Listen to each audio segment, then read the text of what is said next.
Hello, my name is Trey Wambeck, and today I will be discussing budgeting. The definition of budgeting is an estimate income over a set period of time. This comes from the Oxford Languages. Budgeting is important because it can be used as a lifelong skill that everyone will need so that you can take care of your money more efficiently. This is relevant to all of you because even if you do not have a job right now, eventually in life you will need a job or get a job, and you may need to have to provide for your family. So taking care of your money while having a family is very important so that you do not waste it, so that you can buy the needs in life. Today I'll be discussing 7 tips that will start a budget and be able to maintain a budget throughout your life.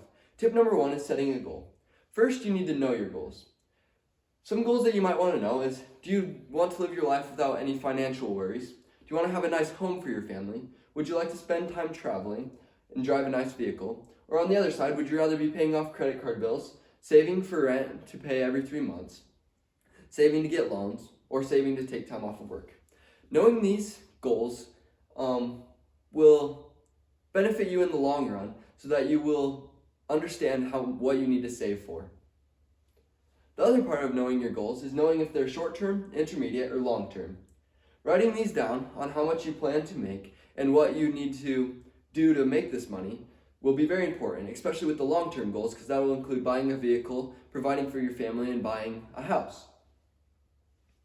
Tip number 2 is identifying income and expenses. You need to know everything that you have to pay for in life, which right now could include fuel for vehicles, utility bills, groceries, seasonal expenses, and even paying for college itself. This is a very important tip that often we leave out because we do not think of all the things that we need to pay for right now. Tip number 3 is separating your needs from your wants. Doing this is also very difficult because us as humans often align our needs and wants because we think that they're the same, although we can live with a lot of things that we do not need. Although this may not seem important right now as college students, but some needs later in life, which will be like a family or kids, will be more important than your wants as of right now. Tip number 4 is designing your budget. Although I cannot personally tell you how much you should save and spend because that will depend on how much your income is, many people say that college students should save about 50% of what they make and to be on a good budget. A tip to begin saving money is by putting away just a small amount of money right now, and this will slowly increase as you begin to budget, and you will become increasingly better at this. Tip number 5 is putting action to this. None of this matters unless you take action for it. A key to taking action is by writing down a schedule of when you make money and when you spend it and when you spend it and what you spend it on, and write the dates that this happens so that you know when it's happening. This can also work with an irregular income, because I know that many college students do have an irregular income because they cannot work all the time due to their classes. So whenever you make money, you can write down what you decide to do with it and when this all happens, the same as when you have a regular income. Tip number 6 is managing seasonal expenses. This is where it becomes often difficult for students because you have to take money out of your account for items like gifts, clothes, or vacations if you go on spring vacation. Doing this is good as long as you keep track of it.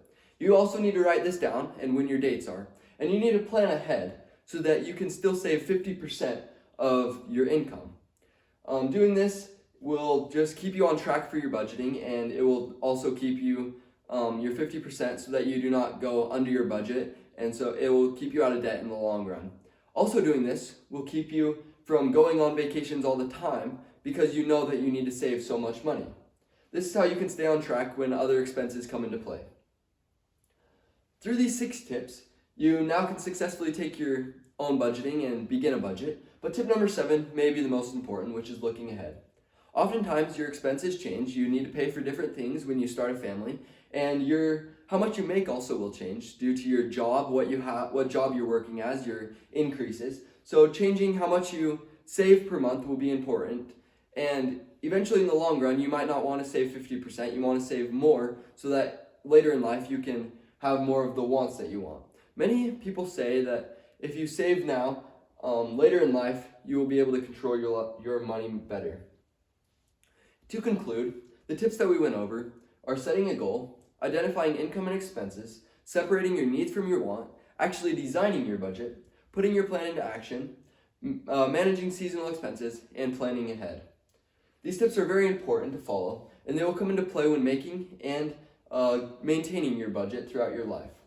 Many people who are very successful in life have stated that starting a budget while you are young or as a college student will change your life forever, and it will allow you to have more of your wants later in life, because you will obtain more money. As Natalie Pace said, a debt problem in its core is a budgeting problem. This shows that debt, all it is a budgeting problem, badly done. Starting a budget right now and maintaining it throughout your life will keep you out of debt for the rest of your life and keep you on the right track. My credits for this are mymoneycoach.ca. This is where most of these tips came from, and I'd like to thank you all for listening.